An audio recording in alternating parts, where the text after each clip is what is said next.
कहानी की शुरुआत में हमें एयरपोर्ट दिखाया जाता है, जहां हम ब्रैड नाम के एक पायलट को देखते हैं। वह तेजी से जहाज की तरफ जा रहा होता है और साथ ही साथ वीडियो कॉल पर अपनी बेटी से बात भी कर रहा होता है। उसकी बेटी कहती है कि आज सुबह मैंने न्यूज़ देखी थी, जिसमें बताया जा रहा था कि आप जिस एरिया में जा रहे हो वहां का मौसम बहुत ज्यादा खराब है, जिस वजह से और भी कई सारी फ्लाइट्स कैंसिल कर दी गई हैं। इसलिए आपको भी अपनी फ्लाइट कैंसिल करके घर वापस आना चाहिए। लेकिन ब्रैड मुस्कुराकर जवाब देता है कि मैं पहले भी कई बार ऐसे मौसम में सेफली जहाज उड़ा चुका हूं, इसलिए तुम परेशान मत हो, मैं जल्द ही घर वापस आ जाऊंगा। ये सुनकर उसकी बेटी खुश हो जाती है और कॉल काट देती है। उसके बाद ब्रैड जहाज के केबिन में आकर को पायलट से मिलता है। को पायलट थोड़ा सा नर्वस था क्योंकि आज वह पहली बार फ्लाइट उड़ाने वाला था। तभी एक एयर होस्टेस आकर ब्रैड को बाहर बुलाती है, जहां एक पुलिस अफसर ब्रैड को बताता है कि इमरजेंसी की वजह से तुम्हें एक कातिल को अपने साथ ले जाना पड़ेगा, जिसका नाम टोनी है। टोनी एक बहुत ही ताकतवर और खतरनाक इंसान है, जिस पर मर्डर का केस है और अब इसे जहाज के जरिए दूसरी कंट्री ले जाकर उम्र भर कैद के लिए जेल में डाला जाएगा। वो पुलिस अफसर ब्रैड से कहता है कि यह जिम्मेदारी हम तुम्हें इसलिए दे रहे हैं क्योंकि तुम एक काबिल और समझदार पायलट हो। ब्रैड मान जाता है और टोनी को सबसे लास्ट वाली सीट में बिठा देता है ताकि बाकी पैसेंजर्स को कोई परेशानी ना हो। उसके बाद सभी पैसेंजर्स अपनी सीट पर बैठ जाते हैं और ब्रैड जहाज के स्टाफ से कंफर्म कर लेता है कि सभी पैसेंजर्स आ गए हैं। इसके बाद जहाज टेक ऑफ कर लेता है। ऊंचाई पर पहुंचने के बाद ब्रैड जहाज को ऑटो पायलट पर लगाकर को पायलट के साथ अपनी फैमिली के बारे में बातें करने लगता है। ब्रैड को पायलट को मोबाइल में अपनी बेटी की फोटो दिखाता है और कहता है कि मैं अपनी बेटी से बहुत प्यार करता हूं और हमारा इस दुनिया में एक दूसरे के अलावा कोई नहीं है। दूसरी तरफ जहाज में बैठे पैसेंजर्स सफर को एंजॉय कर रहे होते हैं, लेकिन उन्हें पता नहीं था कि कुछ देर बाद उनके साथ बहुत बुरा होने वाला है। केबिन में बैठे दोनों पायलट्स भी खुश थे और जहाज भी नॉर्मल तरीके से उड़ रहा था, लेकिन तभी अचानक मौसम खराब हो गया और जहाज हल्के से झटके लेने लगा। ब्रैड परेशान हो जाता है क्योंकि उसे कुछ ठीक नहीं लग रहा था।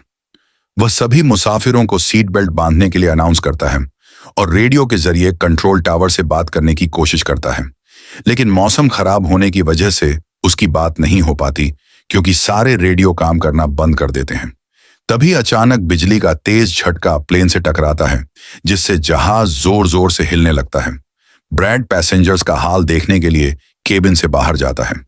पैसेंजर्स को देखकर उसे थोड़ा सुकून मिलता है क्योंकि सभी सेफ थे, लेकिन अब लाइट धीरे धीरे बंद होने लगी थी और तभी प्लेन को और झटके लगते हैं। ब्रैड का सिर छत से टकराकर नीचे गिर जाता है और उसके माथे पर चोट लग जाती है। सभी पैसेंजर्स की हालत खराब हो जाती है। ब्रैड जल्दी से वापस केबिन में आकर अपने साथी के साथ प्लेन को संभालने में लग जाता है, लेकिन खराब मौसम की वजह से उन्हें आगे कुछ भी दिखाई नहीं दे रहा था।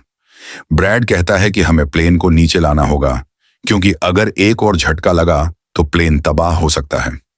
दोनों मिलकर जहाज का अल्टीट्यूड कम करने लगते हैं और जहाज तेजी से नीचे जाने लगता है। पैसेंजर्स काफी डर जाते हैं। तभी क्रिमिनल टोनी के साथ जो पुलिस अफसर आया होता है, उसके हाथ से मोबाइल गिर जाता है। वो उसे उठाने के लिए सीट बेल्ट खोल लेता है और उसकी मदद करने के लिए एक एयर होस्टेस भी अपनी बेल्ट खोल लेती है, लेकिन जैसे ही प्लेन नीचे गिरने लगता है, दोनों छत से टकरा जाते हैं और उनकी तुरंत मौत हो जाती है। आखिरकार ब्रैड और उसका को पायलट किसी तरह प्लेन को कंट्रोल कर लेते हैं, लेकिन अब जहाज में ज्यादा पावर नहीं बची होती, इसलिए ब्रैड जहाज को एयरपोर्ट तक नहीं पहुंचा सकता था। वह समंदर में क्रैश लैंडिंग करने की सोचता है, लेकिन तभी उन्हें एक आइलैंड दिखाई देता है। ब्रैड जहाज की दिशा आइलैंड की तरफ मोड़ देता है और आखिरकार एक रोड पर इमरजेंसी लैंडिंग कर लेता है। सभी पैसेंजर्स सही सलामत होते हैं। इसके बाद ब्रैड को बताया जाता है कि क्रिमिनल टोनी को ले जाने वाला पुलिस अफसर और एक एयर होस्टेस मारे गए हैं। यह सुनकर ब्रैड बहुत मायूस हो जाता है। दूसरी तरफ एयरलाइन कंपनी का मालिक देखता है कि उसका एक जहाज गायब हो गया है और रेडियो संपर्क भी टूट गया है। वह रेस्क्यू एक्सपर्ट स्कार्सडेल को बुलाता है ताकि वह जहाज और पैसेंजर्स का पता लगा सके। आइलैंड पर ब्रैड सभी पैसेंजर्स को शांत करता है और कहता है कि हम सब जल्द यहां से निकल जाएंगे। वो और को पायलट प्लेन को रिपेयर करने की कोशिश करते हैं, लेकिन पावर बहुत कम थी। नक्शा देखकर उन्हें पता चलता है कि वे एक खतरनाक प्राइवेट आइलैंड पर फंसे हैं, जहां सरकार का कोई नियंत्रण नहीं है। ब्रैड कहता है कि हमें किसी भी तरह रेस्क्यू टीम को यहां बुलाना होगा। वह टोनी को अपने साथ लेकर जंगल में निकल पड़ता है ताकि रेडियो सिग्नल या फोन ढूंढ सके। टोनी रास्ते में बताता है कि वो मिलिट्री बैकग्राउंड से है। कुछ देर बाद टोनी गायब हो जाता है और ब्रैड अकेला रह जाता है। ब्रैड एक पुरानी फैक्ट्री में पहुंचकर एक पुराना टेलीफोन ढूंढता है और कंपनी के हेल्पलाइन पर कॉल करता है, लेकिन लाइन डिस्टर्ब होती है। फिर वह अपनी बेटी को कॉल करता है और अपनी लोकेशन बताने को कहता है। तभी एक आदमी उस पर हमला करता है, लेकिन ब्रैड उसे काबू में कर लेता है। इसके बाद टोनी वापस आता है। उसने कई गुंडों को मारकर हथियार ले लिए थे। टोनी ब्रैड को एक बंदूक देता है उसकी सुरक्षा के लिए। नीचे वाले फ्लोर पर उन्हें एक कैमरा और पासपोर्ट मिलते हैं, जिससे पता चलता है कि इस आइलैंड पर आतंकवादी लोगों को किडनैप कर फिरौती मांगते हैं और पैसे मिलने के बाद भी मार देते हैं। ब्रैड समझ जाता है कि उनके पैसेंजर्स खतरे में हैं। दोनों एक कार लेकर वापस प्लेन की तरफ निकल पड़ते हैं। उधर आतंकवादी पैसेंजर्स पर हमला कर देते हैं। ब्रैड और टोनी गोलियों की आवाज सुनते हैं और तेजी से प्लेन की तरफ भागते हैं। आतंकवादी लीडर यात्रियों की लिस्ट मांगता है और को पायलट से ब्रैड के बारे में पूछता है। तभी ब्रैड और टोनी वहां पहुंच जाते हैं, लेकिन यह दोनों चुपके से दूर से इन लोगों को देख रहे होते हैं।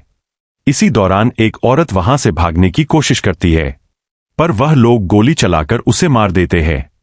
यह देखकर ब्रैड उनकी मदद करने के लिए जाता है, पर टोनी उसे रोक लेता है और टोनी कहता है कि तुम शांत रहो, अभी जाना ठीक नहीं। गैंग का लीडर सभी पैसेंजर्स को एक बस में बैठा लेता है और अपने 2 साथियों को जहाज के अंदर भेजता है कि जो भी कीमती सामान है उसे ले आओ। जिसके बाद यह लोग सभी पैसेंजर्स को अपने अड्डे पर ले जाने लगते हैं। गैंग के जाने के बाद ब्रैड टोनी पर गुस्सा करने लगता है कि वो लोग हमारे पैसेंजर्स को ले गए और तुमने मुझे जाने ही नहीं दिया। जिस पर टोनी उसे समझाता है कि वो लोग काफी ज्यादा थे, अगर तुम चले भी जाते तो इतनी बड़ी आर्मी से अकेले नहीं लड़ पाते। अब यह दोनों प्लेन की तरफ बढ़ने लगते हैं और उन दोनों गुंडों को पकड़ लेते हैं जो प्लेन से कीमती सामान चुरा रहे थे। ब्रैड गन पॉइंट पर उनसे पूछता है कि तुम्हारा लीडर पैसेंजर्स को कहां लेकर गया होगा, जिस पर वह बताता है कि यहां से कुछ दूर हमारा एक अड्डा है और वह सब वहीं गए होंगे। दूसरी तरफ ब्रैड की बेटी रेस्क्यू एक्सपर्ट के पास ब्रैड का लिखवाया हुआ पेपर दे देती है, जिस पर प्लेन का लोकेशन और सारी जानकारी लिखी होती है। रेस्क्यू एक्सपर्ट सैटेलाइट की मदद से प्लेन की लोकेशन का पता लगा लेता है। उन्हें पता चल जाता है कि प्लेन एक आइलैंड पर फंसा हुआ है और वहां एक खतरनाक आतंकवादी ग्रुप है। रेस्क्यू ऑफिसर अपनी एक प्राइवेट आर्मी के कैप्टन को कॉल करता है और उसे सारी सिचुएशन समझाकर उस आइलैंड पर जाने को कहता है। प्राइवेट आर्मी का कैप्टन मान जाता है और अपने साथियों के साथ एक पैसों का भरा हुआ बैग और कई सारे वेपन्स लेकर उस आइलैंड की तरफ निकल पड़ता है। दूसरी तरफ ब्रैड देखता है कि को पायलट ने जहाज का पावर सिस्टम रिपेयर कर लिया है और अब जहाज में पावर वापस आ गई है। वह बहुत खुश हो जाता है। ब्रैड आने वाली प्राइवेट आर्मी टीम के लिए अपनी यूनिफॉर्म पर एक मैसेज छोड़ देता है और टोनी के साथ उस जगह की ओर निकल पड़ता है जहां गैंग वाले पैसेंजर्स को ले गए थे।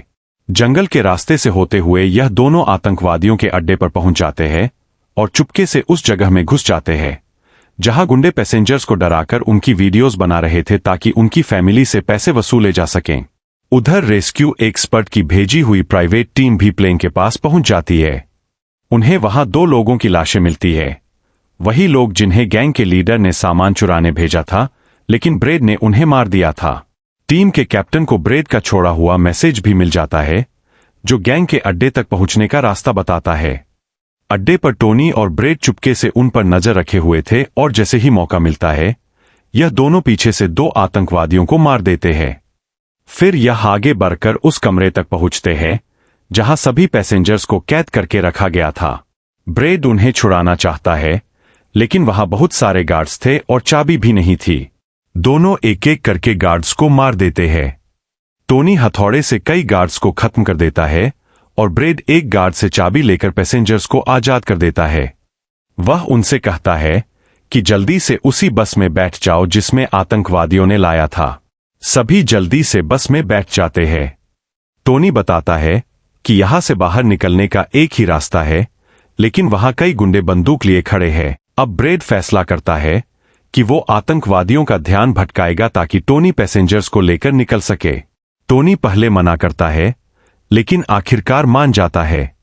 ब्रैड आतंकवादियों के पास जाकर कहता है कि हेल्प के लिए मैंने कॉल कर दी है, रेस्क्यू टीम आ जाएगी, सभी को जाने दो। यह सुनकर गैंग वाले हंसते हैं और ब्रेड को पीटने लगते हैं। तभी प्राइवेट रेस्क्यू टीम पहुंचकर आतंकवादियों पर हमला कर देती है। काफी फायरिंग के बाद वो ब्रेड को छुड़ा लेते हैं और बस में बैठाकर वहां से निकल जाते हैं। गैंग का लीडर अपने भाई को मरा देखकर कसम खाता है कि वह बदला लेगा। बस में प्राइवेट टीम का कैप्टन बताता है कि हम असली रेस्क्यू टीम नहीं है, बस 5 लोगों की एक प्राइवेट टीम है। रेस्क्यू टीम को आने में अभी समय लगेगा। यह सुनकर ब्रेड कहता है कि हमारे पास टाइम नहीं है, हमें जहाज तक पहुंचना होगा। प्लेन के पास पहुंचकर ब्रेड कहता है कि जहाज में पावर वापस आ गई है और अब हम उड़ान भर सकते हैं। सभी पैसेंजर्स अंदर बैठ जाते हैं। तभी आतंकवादी हमला कर देते हैं और दोनों तरफ से गोलीबारी शुरू हो जाती है। ब्रेड कहता है कि मैं 5 मिनट में जहाज स्टार्ट कर दूंगा, सब जल्दी से अंदर आ जाओ। टोनी बहादुरी से लड़ता है। गोलियां खत्म होने पर उसे पैसों से भरा बैग मिलता है, लेकिन वह पैसे छोड़कर गोलियां लेकर फिर लड़ने लगता है। ब्रेड प्लेन को रनवे पर ले जाता है। प्राइवेट टीम एक एक करके जहाज में चढ़ती है और टोनी उन्हें कवर करता है। टोनी देखता है कि गैंग लीडर रॉकेट लॉन्चर से प्लेन उड़ाने वाला है। वह उसे शूट कर मार देता है और सबकी जान बचा लेता है। ब्रेड सफलतापूर्वक प्लेन उड़ाता है, जबकि टोनी पैसों का बैग लेकर जंगल की ओर भाग जाता है ताकि पुलिस उसे न पकड़ सके। प्लेन हवा में होता है, तभी इंजन में आग लग जाती है। ब्रेड किसी तरह जहाज को रनवे पर उतार देता है और सभी पैसेंजर सुरक्षित बच जाते हैं। सभी ब्रेड की तारीफ करते हैं और रेस्क्यू टीम भी पहुंच जाती है। ब्रेड सभी को सुरक्षित भेजकर अपनी बेटी से कॉल पर बात करता है। यहीं पर कहानी खत्म होती है।